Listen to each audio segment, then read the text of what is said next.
എത്ര മരുന്ന് കഴിച്ചിട്ടും ചുമ മാറാതെ കൊണ്ട് നടക്കുന്നവരായിരിക്കും ഈ വീഡിയോ കാണുന്നവർ. ഒന്നും ചിന്തിക്കേണ്ട, കാലാവസ്ഥ ചേഞ്ചാണ് മെയിനായിട്ടുള്ള കാരണം. പക്ഷെ എന്താണ് ഇപ്പോൾ ചൂടുകാലം വരുമ്പോൾ നമുക്ക് ചുമ വരാത്തത് ചിന്തിച്ചിട്ടുണ്ടോ? തുടർച്ചയായിട്ട് ചുമ വരുന്നുണ്ട്, വരണ്ട ചുമയാണ്. ഇപ്പോൾ പേഷ്യൻസ് ഈ ഒരു നവംബർ മുതൽ ഇപ്പോൾ സ്ഥിരമായിട്ട് നമുക്ക് വന്നുകൊണ്ടിരിക്കുന്ന ഈ ഒരു ചുമ കാരണം മാത്രമാണ്. കഫക്കെട്ട് മാറുന്നില്ല, സ്ഥിരമായിട്ട് കഫ് സിറപ്പ് വാങ്ങി കുടിക്കുന്നു, ആൻറ്റിബയോട്ടിക് കഴിക്കുന്നു, പക്ഷേ ഇതുകൊണ്ടൊന്നും ഒരു മാറ്റവും ഉണ്ടാകുന്നില്ല. അപ്പോൾ എപ്പോഴേലും ചിന്തിച്ചിട്ടുണ്ടോ എന്താ ഇതിന് കാരണം? അപ്പോൾ നമ്മൾ ഇന്ന് വീഡിയോയിൽ പറയാൻ പോകുന്നത് എന്താണ് ചുമ അങ്ങനെ നീണ്ടു നിൽക്കുന്നത്, എന്തത് മെഡിസിൻ കഴിച്ചിട്ടും ഇത് മാറാത്തതെന്നാണ്. ഞാൻ doctor Gopika, doctor Basil's homeo hospital, Pandikkad, Malappuram ജില്ല, കോഴിക്കോട് നടക്കാവ്.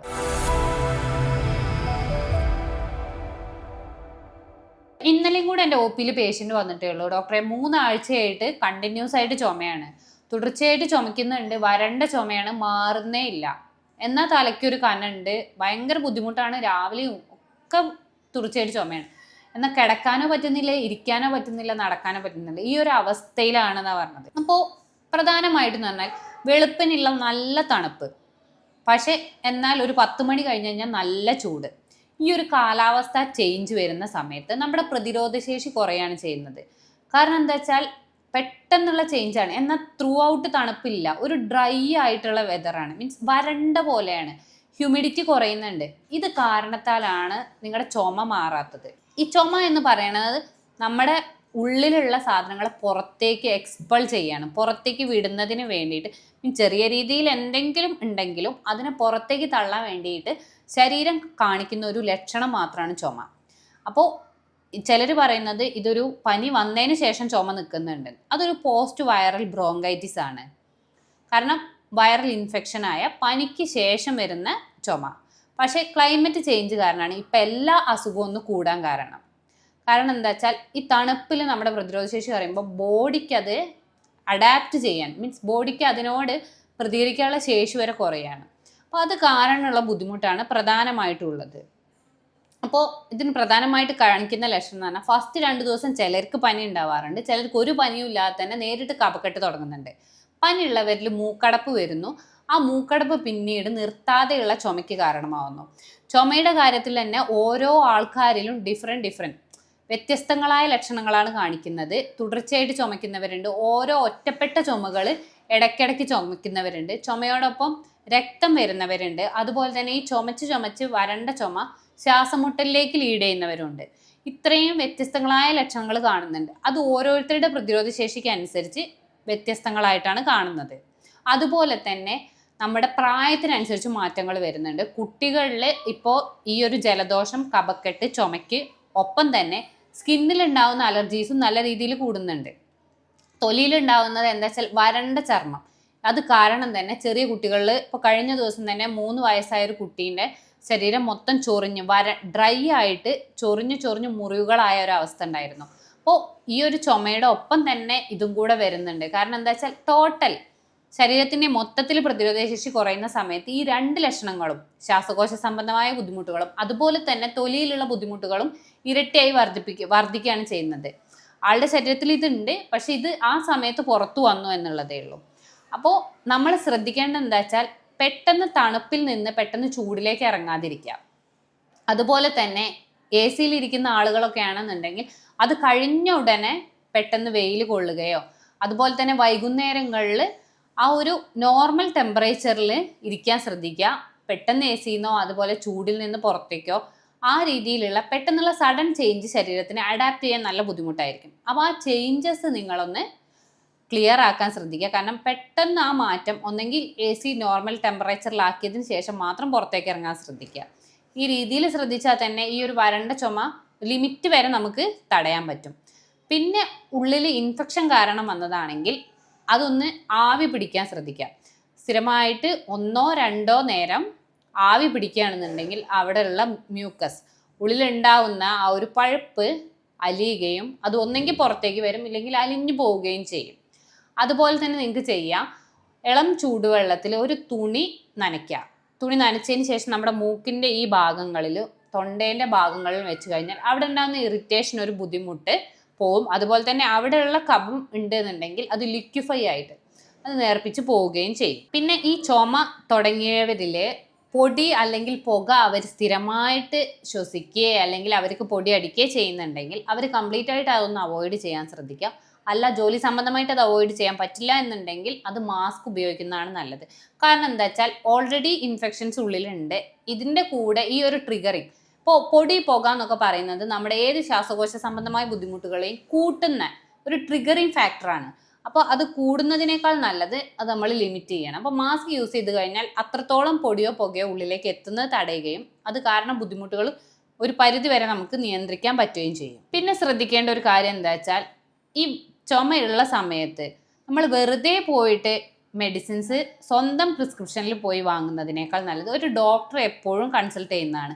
കാരണം എന്ത് കാരണത്താലാണ് നിങ്ങളുടെ ഈ ചുമ വന്നത്, ഇനി പോസ്റ്റ് വൈറൽ ബ്രോങ്കൈറ്റിസ് ആണോ, അത് ഉള്ളിലേക്ക് ഇൻഫെക്ഷൻ ഉണ്ടോ, അല്ല തൊണ്ട വരെയുള്ള ബുദ്ധിമുട്ട് തൊണ്ടയിലെ കാറിച്ച കാരണമാണോ, എന്തുകൊണ്ടാണ് ഈ പ്രശ്നങ്ങൾ ഉള്ളതെന്ന് കണ്ടെത്തുകയാണ് നിങ്ങളെ ആദ്യം ചെയ്യേണ്ടത്. അപ്പോൾ സ്വയം ട്രീറ്റ്മെൻറ്റ് നിർത്തുക, ഒരു ഡോക്ടറുടെ കൺസൾട്ടേഷൻ എന്തായാലും എടുക്കാൻ ശ്രദ്ധിക്കാം. പിന്നെ നിങ്ങൾക്ക് വീട്ടിൽ നിന്ന് തന്നെ ഇത് കുറയ്ക്കാൻ വേണ്ടി ചെയ്യാവുന്നതാണ്. പുളി കൂടുതലുള്ള സിട്രസ് ഫ്രൂട്ട്സ് കംപ്ലീറ്റ് ആയിട്ട് ഒഴിവാക്കുക. നാരങ്ങ, മൂസമ്പി, ഇതെല്ലാം ഇത് ട്രിഗർ ചെയ്യുന്ന ഫാക്ടേഴ്സാണ്. അതുപോലെ തന്നെ ശ്രദ്ധിക്കേണ്ടത് കൂടുതലുള്ള ഭക്ഷണങ്ങൾ. മിതമായ എരിവിൽ കഴിച്ചു വരച്ച ഒരു കുഴപ്പമില്ല, അത് കൂടുതലാവുമ്പോഴുള്ള ബുദ്ധിമുട്ടുകളാണ്. പിന്നെ ശ്രദ്ധിക്കേണ്ട പ്രധാനമായിട്ടും ഇന്നത്തെ ഒരു സമൂഹത്തിൽ എല്ലാവരും എ സിയിലായിരിക്കും കൂടുതലായിട്ടും ഇരിക്കുന്നത്.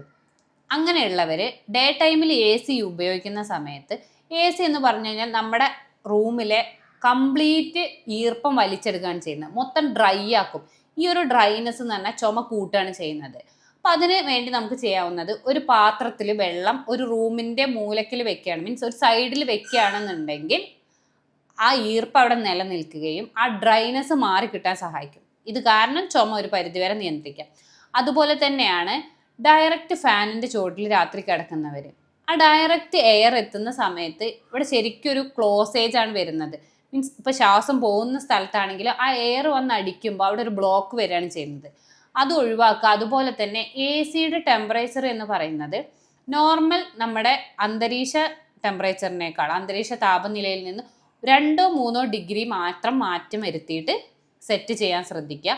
ഇല്ലാന്നുണ്ടെങ്കിൽ രാവിലത്തെ തണുപ്പും അതുപോലെ തന്നെ അതിന് ശേഷമുള്ള നല്ല ചൂടും ഏൽക്കുന്ന സമയത്ത് ഈ ചുമ വർദ്ധിക്കുകയാണ് ചെയ്യുക. പിന്നെ ഓയിലി ആയിട്ടുള്ള ഫ്രൈഡ് ഫുഡുകൾ, പൊരിച്ചതും വറുത്തതുമായ ഐറ്റംസ് മാക്സിമം കുറയ്ക്കുക. കാരണം ഇതൊരു മ്യൂക്കസ് പ്രൊഡക്ഷൻ ഇൻക്രീസ് ആക്കുന്നുണ്ട്, അതുപോലെ തന്നെ ചുമ കൂട്ടും. പിന്നെ വെള്ളം നന്നായിട്ട് കുടിക്കുക. വെള്ളം കുടിക്കുന്ന സമയത്ത് ഈ മ്യൂക്കസ് മെംബ്രെയിനിൽ ഉണ്ടാകുന്ന, നമ്മുടെ ഉള്ളിലുള്ള മ്യൂക്കസ് മെംബ്രെയിനിൽ ഉണ്ടാകുന്ന ഇറിറ്റേഷൻ കുറയ്ക്കുകയും അത് കാരണം ബുദ്ധിമുട്ടുകൾ പതിയെ പതിയെ കുറഞ്ഞു വരികയും ചെയ്യും. ഇത്രയാണ് നമുക്ക് വരണ്ട ചുമ ഉണ്ടെങ്കിൽ നമ്മുടെ ജീവിതശൈലിയിൽ മാറ്റങ്ങൾ വരുത്താൻ പറ്റുന്നത്. ഇനി നമുക്ക് കണ്ടിന്യൂസ് ആയിട്ട് ചുമ ഉണ്ട്, അത് നിയന്ത്രിക്കാൻ വേണ്ടി നമുക്ക് ചെയ്യാൻ പറ്റുന്നത് വീട്ടിൽ തന്നെ ചെയ്യാവുന്നതാണ്. ഒരു 4-5 ചെറിയ ഉള്ളി എടുത്തിട്ട് ചതയ്ക്കുക. ചതച്ച് അതിൻ്റെ നീരെടുക്കുക. അതിൻ്റെ ഒപ്പം ഒരു ചെറിയ കഷ്ണം ഇഞ്ചിയുടെ നീരും കൂട്ടിച്ചേർക്കാം. എന്നിട്ട് മഞ്ഞളുമായിട്ട് അത് ലയിപ്പിച്ചതിന് ശേഷം ദിവസത്തിൽ 2 തവണയോ അല്ലെങ്കിൽ 3 തവണയോ നിങ്ങൾക്ക് കഴിക്കാവുന്നതാണ്. ഒരു 2 ദിവസം കഴിക്കുമ്പോൾ തന്നെ ആ ചുമയുടെ ആ ഒരു തീവ്രത കുറഞ്ഞു വരികയും പതിയെ പതിയെ ചുമ കുറഞ്ഞു വരികയും ചെയ്യും. പക്ഷെ നിങ്ങൾ ശ്രദ്ധിക്കേണ്ടത് എന്താ വെച്ചാൽ ഇതൊരു 3 ആഴ്ചയിൽ കൂടുതലൊക്കെ ചുമ, അല്ലെങ്കിൽ ചുമയോടൊപ്പം രക്തം, അല്ലെങ്കിൽ ഈ ചുമ കണ്ടിന്യൂസ് ആയിട്ട് നിന്നിട്ട് മീൻസ് സ്വന്തം മെഡിസിൻസ് എടുത്തിട്ട് അത് ആസ്മയായിട്ടുണ്ടെങ്കിൽ ഈ സാഹചര്യങ്ങളിലൊക്കെ വീട്ടിൽ നിന്ന് ഇവ ചെയ്യാതെ നിങ്ങൾ എന്തുകൊണ്ടാണ് ബുദ്ധിമുട്ടുകളെന്ന് ആദ്യം കണ്ടെത്തണം. അപ്പോൾ അല്ല, നോർമലി നിങ്ങൾക്ക് പെട്ടെന്നുണ്ടായ ചുമയാണെന്നുണ്ടെങ്കിൽ ഈ രീതിയിൽ നിങ്ങൾക്ക് കഴിക്കാവുന്നതാണ്. അത് കുട്ടികളിലാണെങ്കിലും മുതിർന്നവരിലാണെങ്കിലും 2 രീതിയിലാണ് പറയുന്നത്. കുട്ടികളിലാണെന്നുണ്ടെങ്കിൽ ഈ ചെറിയ ഉള്ളിയുടെയും ഇഞ്ചിയുടെയും മഞ്ഞളിൻ്റെയും പേസ്റ്റ് നിങ്ങൾക്ക് തേനിൽ ലയിപ്പിച്ചതിന് ശേഷം അവർക്ക് 1 ടീസ്പൂൺ കൊടുക്കാം. ചെറിയ ടീസ്പൂണാണ്. കാരണം എന്താ വെച്ചാൽ കുട്ടികൾക്ക് ഈ എരിവ് കഴിക്കാൻ ബുദ്ധിമുട്ടായിരിക്കും. അപ്പോൾ അതുകൊണ്ട് തന്നെ തേനിൽ ലയിപ്പിച്ച് കൊടുക്കാം. തേനും അതുപോലെ തന്നെ ഒരു ആൻറ്റി ഇൻഫ്ലമേറ്ററി ആണ്. അപ്പോൾ നിങ്ങൾക്ക് അവിടെയുള്ള ഇൻഫെക്ഷൻസ് കുറയ്ക്കാൻ സഹായിക്കും. അത് 2 തവണ വേണമെങ്കിൽ കൊടുക്കാം, അല്ലെങ്കിൽ 3 തവണ വേണമെങ്കിൽ കൊടുക്കാം. അതൊരു 2 വയസ്സ് 3 വയസ്സ് വരെയുള്ളവരിലാണ്. 1 വയസ്സിന് ശേഷമുള്ള കുട്ടികൾക്ക് മാത്രം കൊടുക്കാൻ ശ്രദ്ധിക്കുക. അല്ലാന്നുണ്ടെങ്കിൽ മുലപ്പാലിൽ നിങ്ങൾക്ക് മഞ്ഞൾ ജസ്റ്റ് ചാലിച്ച് കൊടുക്കുകയാണെങ്കിലും കുട്ടികളുടെ പ്രതിരോധശേഷി കൂട്ടുകയും ഈ ചുമ വരാതിരിക്കാൻ സഹായിക്കുകയും ചെയ്യും. പിന്നെ മുതിർന്നവരിലാണെന്നുണ്ടെങ്കിൽ മഞ്ഞളും ഇഞ്ചിനീരും ചെറിയ ഉള്ളിയുടെ നീരും കൂടെ മിക്സ് ചെയ്തിട്ട് 3 നേരം കൊടുക്കുക. അതിൽ തന്നെ നിങ്ങൾക്ക് നല്ല രീതിയിലുള്ള മാറ്റങ്ങൾ കണ്ടെത്താൻ പറ്റും. പിന്നെ ഇനി ഇത് കഴിച്ചിട്ടും നിങ്ങൾക്ക് ബുദ്ധിമുട്ടുകൾ ഉണ്ടെന്നുണ്ടെങ്കിൽ നിങ്ങൾക്ക് എന്നെ കോണ്ടാക്ട് ചെയ്യാവുന്നതാണ്. ഞങ്ങൾ ഹോമിയോപ്പതിയിൽ എന്ന് പറഞ്ഞു കഴിഞ്ഞാൽ നിങ്ങളുടെ ഒരു ചുമയ്ക്ക് വേണ്ടിയിട്ടല്ല നമ്മൾ നോർമലി ട്രീറ്റ്മെൻറ്റ് കൊടുക്കുക. കാരണം എന്താ വെച്ചാൽ ഓരോരുത്തരുടെ ചുമയും വ്യത്യസ്തമാണ്. പല തരത്തിലുള്ള ചുമകളുണ്ട്. നല്ല ഹൈയിൽ ചുമക്കുന്നവരുണ്ട്, ചുമച്ച് കഴിഞ്ഞാൽ കണ്ണിന്ന് വെള്ളം വരുന്നവരുണ്ട്, അതുപോലെ തന്നെ ചുമച്ച് കഴിഞ്ഞാൽ സ്വന്തം ശരീരം മൊത്തം വേദനിക്കുന്നവരുണ്ട്, ഇതിനോടൊപ്പം മൂക്കടപ്പ്, കണ്ണ് ചൊറിച്ചിൽ, പനി വരുന്നവരുണ്ട്. ഇതിൻ്റെയൊക്കെ ബേസ് ചെയ്തിട്ട് നമുക്ക് ലക്ഷണങ്ങളിൽ മാറ്റങ്ങൾ ഉണ്ടാവും. അതുപോലെ തുടർച്ചയായിട്ട് ചുമക്കുന്നവരുണ്ട്, ചുമച്ച് ഛർദ്ദിക്കുക അല്ലെങ്കിൽ ചുമച്ച് ഓക്കാനിക്കുന്നവരുണ്ട്, 2 ചുമ മാത്രം ചുമക്കുന്നവരുണ്ട്, 3 ചുമ മാത്രം ചുമക്കുന്നവരുണ്ട്. അപ്പം ഇതിൻ്റെയൊക്കെ അടിസ്ഥാനത്തിൽ നമ്മൾ ഹോമിയോപ്പതിയിൽ തരുന്ന മെഡിസിൻസിലും മാറ്റങ്ങൾ ഉണ്ടാവും. നമ്മൾ ഒരു രോഗിയുടെ മൊത്തം ലക്ഷണങ്ങളാണ് നോക്കുന്നത്. എങ്ങനെ തുടങ്ങി, അതുപോലെ എത്രമാത്രം ഉണ്ട്, ഇവയെല്ലാം നോക്കും. മാനസിക കാരണങ്ങളും ശാരീരിക കാരണങ്ങളും മൊത്തം കണക്കിലെടുത്ത് യൂറോപ്യൻ നിർമ്മിതമായ സോഫ്റ്റ്വെയറിൻ്റെയും അതുപോലെ തന്നെ ആർട്ടിഫിഷ്യൽ ഇൻ്റലിജൻസിൻ്റെയും സഹായത്തോടെ മരുന്ന് നിർണ്ണയവും രോഗനിർണയവും നടത്തിയതിനു ശേഷമാണ് നോർമലി നമ്മൾ മെഡിസിൻ കൊടുക്കുന്നത്. ഹോമിയോപ്പതിയുടെ ജന്മനാടായ ജർമ്മനിയിൽ നിന്നും ഡയറക്റ്റ് ഇറക്കുമതി ചെയ്ത പൊട്ടൻസി മരുന്നുകളാണ്. നിങ്ങൾ നേരിട്ട് വരാൻ പറ്റുന്നുണ്ടെങ്കിൽ നിങ്ങൾക്ക് നേരിട്ട് വന്ന് കൺസൾട്ടേഷൻ എടുത്തു കഴിഞ്ഞാൽ നിങ്ങൾക്ക് മെഡിസിൻ ഡയറക്റ്റായിട്ട് തരുന്നതാണ്. പാണ്ടിക്കാട് നമ്മൾ ഒ പി പരിശോധന ഉണ്ട്. അതുപോലെ തന്നെ മാസത്തിലൊരിക്കൽ കോഴിക്കോട് ഒ പി പരിശോധന ഉണ്ട്. അല്ല, നിങ്ങൾക്ക് നേരിട്ട് വരാൻ ബുദ്ധിമുട്ടാണെന്നുണ്ടെങ്കിൽ നിങ്ങൾക്ക് ഓൺലൈൻ കൺസൾട്ടേഷൻ വഴി കോൾ ചെയ്ത് കാര്യങ്ങൾ ചോദിച്ചതിന് ശേഷം മെഡിസിൻ വീട്ടിലെത്തിക്കുന്നതാണ്. ഇനി ഇതുമായി ബന്ധപ്പെട്ട് നിങ്ങൾക്ക് എന്തെങ്കിലും ബുദ്ധിമുട്ടുണ്ടെങ്കിൽ നിങ്ങൾക്ക് എന്നെ കോൺടാക്റ്റ് ചെയ്യാവുന്നതാണ്. എൻ്റെ നമ്പറാണ് താഴെ വീഡിയോയിൽ കൊടുത്തിട്ടുള്ളത്. ഞാൻ doctor Gopika, doctor Basil homeo hospital, Pandikkad, Malappuram ജില്ല, കോഴിക്കോട്, നടക്കാവ്.